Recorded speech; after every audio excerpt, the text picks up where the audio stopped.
Welcome to BA learning.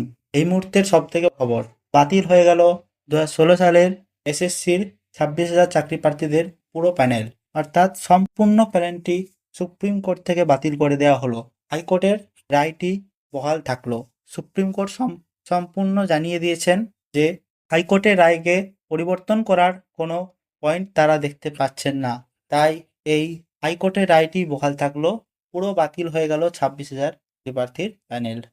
এবং এখানে বেশ কিছু ছোট ছোট কারেকশন সুপ্রিম কোর্ট করেছে, যেগুলি অর্ডার কপি এলেই বোঝা যাবে। এখন যে সারমর্ম উঠে আসছে এখান থেকে সেগুলি হলো 3 মাসের মধ্যে এসএসসিকে আবার পুনরায় এই এক্সাম কন্ডাক্ট করতে হবে। সেখানে এই সমস্ত চাকরি প্রার্থীরা আবেদন করতে পারবেন এবং পরীক্ষা দেওয়ার সুযোগ পাবেন।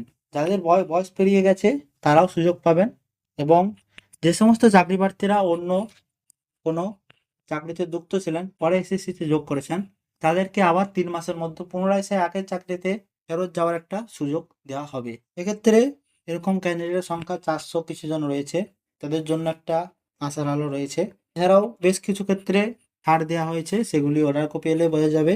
এবং যাদের দুর্নীতি সম্পূর্ণভাবে প্রমাণিত হয়েছে তাদের সম্পূর্ণ বেতন ফেরতও দিতে হবে।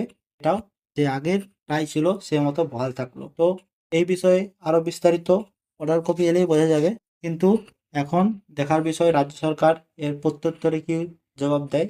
তো এই মুহূর্তের এটাই হলো বড় খবর যে 26,000 চাকরি প্রার্থীদের পুরো প্যানেলটি বাতিল করা হলো। ধন্যবাদ সকলকে।